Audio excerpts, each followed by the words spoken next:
guys, Mike here, head trader at True Trading Group. June 11th is all about position size. This video I'm going to talk to you about position size, how to determine position size, and when you should take a larger than normal position size versus risk that you usually take on, because every trade is not the same, every stock is not the same. So you should not be going into every trade with the exact same position size.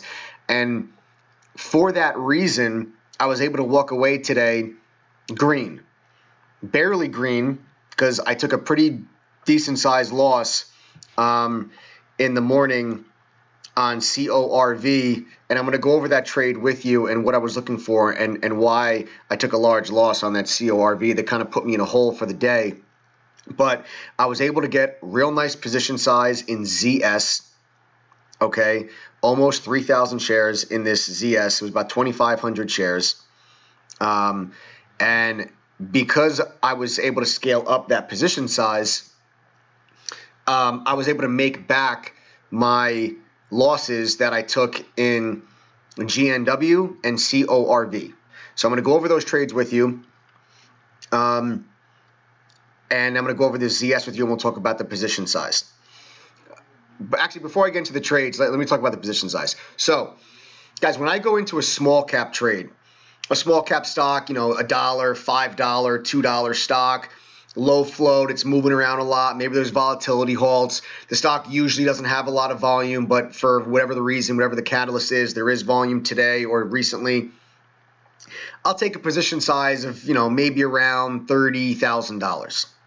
Okay, that's kind of my average small cap position size. Okay, sometimes I might get up 35 or 40, but usually no higher than that on a small cap position size. On the real volatile ones that are real thin, I might even drop down to 10,000. Okay, or maybe 15,000. That's the position size that I'm comfortable trading with. Don't let that discourage you if you're a smaller trader, or don't feel like you're being too risky if you're a bigger trader. Everyone has their own comfort levels with position size, and as long as there's enough volume for you to get in or out of a stock, you're fine. Don't let my position sizes affect what you trade with and what you're comfortable trading. Okay, I'm just telling you what I'm using for the sake of this lesson. Now, when I'm going after a mid-cap stock or a large-cap stock like a ZS, okay, or maybe a Chipotle like a CMG, or if I'm going after a ZS, $41 stock, I take a larger position size because first there has to be enough volume in the stock, enough liquidity in the stock to where if I was to get a large position size, I can very easily get out of it. Okay, I will never get a position size that's too big that I think if something goes wrong and I need to bail quickly, I'm going to have a hard time getting out. You always have to keep that part in mind if you're trading with size. Okay, but let's say, for example, I'm going to risk 6% on a small cap stock. Okay, just random numbers, throwing that out there. Okay, and I'm going to risk 6% on a $30,000 position. Okay, that's an $1,800 risk on that trade dollar-wise. If I'm entering a mid-cap stock where, let's say, I'm only risking 2% because the stock's not going to have as big of a range. Maybe my stop loss, I'm able to get in real tight. ZS is a good example of that, where I have a real tight stop loss. My stop loss is maybe only 2%. Well, if I'm risking 2% on ZS, and I usually am comfortable risking, let's say, 6% on a small cap stock, that means I can get 3 times the position size on the mid cap stock and still risk the same dollar amount. Okay, and that's what I want to talk to you about with this video, because I was able to get a 2,500 share position in ZS at $41.95. It's a big position size. Okay, that's a big position. I mean, that's a big size. So, but that one trade, it was able to make me back everything that I lost in CORV and GNW. Okay, so let's get to this ZS trade, guys. And what I liked about ZS was we were gapping up, okay, above Friday's high, gapped above Friday's high. We pulled in and found strong support at Friday's close. We just came down and kissed this support level and immediately shot off of it. This is a great example of strong support. Okay, strong support. When you guys see a stock that pulls in and just kisses a support level like this and immediately shoots off of it, that's an example of strong support. This is an example that there's very aggressive buying in front of this support level. Okay, when a stock pulls in and just sits on a support level, like let's say ZS just did this, okay, and it just kind of sits on it, that's an example of a passive or weaker support level, and that support level is holding not because there's aggressive buying coming in front of that support level, but rather selling has slowed down, and that's why the support level is holding, but the stock's not moving higher.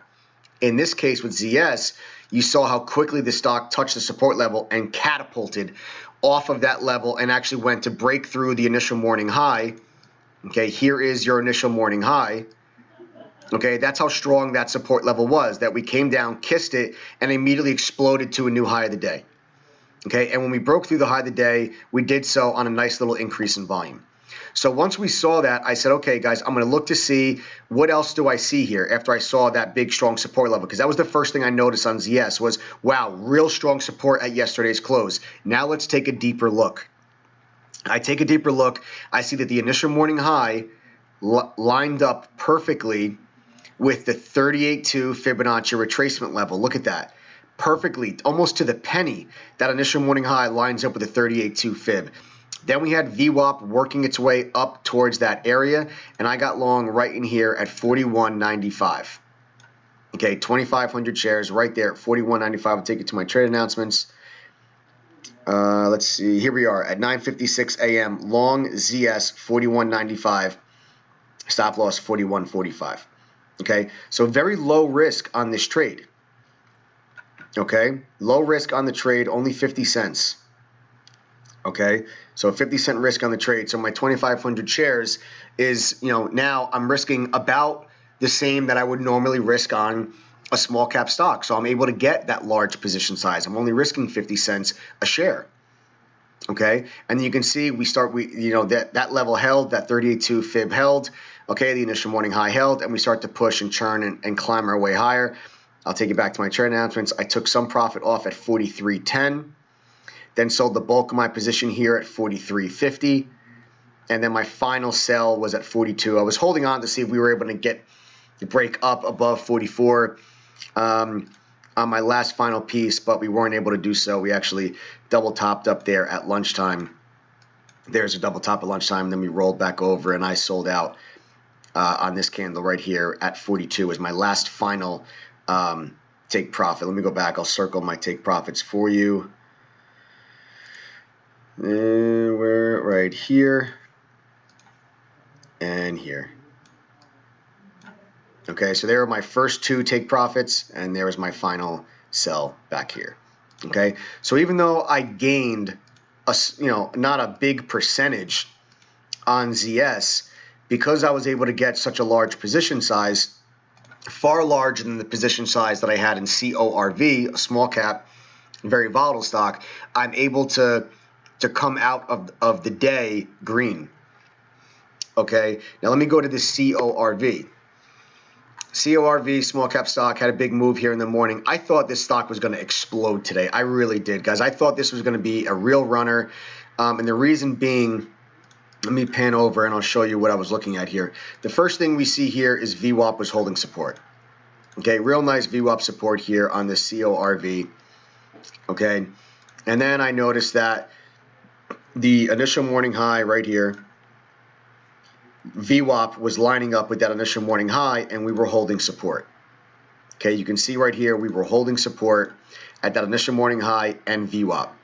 I then took my Fibonacci retracement level. I drew this out, and I said, okay, the 38.2 is also right in this area. So it's holding above the 38.2. It's holding above VWAP. There's the initial morning high. We've got real strong volume on the break through the high of the day just there. This is setting up beautifully to consolidate above this area and then continue. And I loved this to continue because there was a gap. It had a gap to fill. Okay. And now when I go back let me delete this, and I want to take you to the daily chart and show you what it is that I was looking at. Why I thought this was really going to go. Here's your daily chart on CORV, and when I draw this line right across this gap entry, see it lines up with the high of the day. So here's the gap entry, and it lined up perfectly with today's high. So I thought if we were going to break through that we were going to go and fill this gap. My target on this trade was going to be around $4. Okay, I really thought the stock was going to explode today. Okay, based on that gap entry, how today's high lined up perfectly with that gap entry point. So when I go back to the intraday, okay, you can see why I was really liking us to, kind of flag in here, put in a little TTG triangle, and then break out of that pattern and then give us a real nice strong continuation run to go push up into the gap. Okay, so I jumped in here long right on this candle. Taking my trade announcements. Long CORV at 320, stop loss 290. Okay, so now this is a much larger stop loss. This is about 9% from 320 down to 290. Okay, so when you talk about position size and scaling your position based on what you're risking on the trade, this gets into that lesson that I was talking about if you normally risk 6% on a small cap stock, but you find yourself risking 2% on a mid cap stock, scale your position size up so you can take advantage of upside, but still risk the same dollar amount as you normally are comfortable with. Okay, so I jumped in there, guys, at 320, looking for that move. We never got it. We ended up breaking down below that support, and I stopped out right there at 290. Okay, on this candle right here is where I stopped out at 290. Okay, and that was, I took a pretty big hit on that CORV, so I was kind of put myself in a hole there, but was able to climb out of it because of that ZS. All right. Guys, also we'll do a quick check-in on my swing trade that I entered last week in VKTX at $9.66. I took some profit off the table today right here at 1040. Let me pan out. I entered this swing trade, guys, on June 7th right here at $9.66 is where I entered this swing trade. I just took some profit off right here at 1040 today. Taking my trade announcements. Here we go. At 3:02 p.m. took some profit. VKTX swing trade 1040. Still holding some. Okay, and I'm looking for much more. Okay, I still am holding on to the bulk of my position. I sold about 25% of my position. If I take it to the daily chart, you can see this little consolidation flag pattern. We're kind of breaking out of it. We're trying to break up and out of it, and I'm still holding on to the bulk of my position, looking for a move up towards 11.50, maybe $12. Okay, if I take it to a 15-minute chart, you can see this little channel that we broke through today. Okay, ideally, I'd like to see us hold above this channel. So here's the bottom support level on the channel, and here's the top resistance level on the channel. Okay, you can see today we broke above that channel, and now we're holding above it. I'd like to see us stay above this level. When I initially entered the swing trade, my stop loss was right around this 890 area. Now that I took my first profit off the table and we got to break out of that resistance level, I'm going to move my stop loss up, guys, probably to around 950. Okay, maybe 925 at least. So as the trade works its way out, you want to move your stop loss up with it. You don't want to just let the stock fall all the way back down inside this wedge and give you, one of these, and you're just holding on to your whole position. So moving my stop loss up. So that's an 8% gain so far on 25% of my position. Still holding on to the bulk, looking for a move up to $11.50, $12. We'll see if we get it. See you guys in chat. Take care.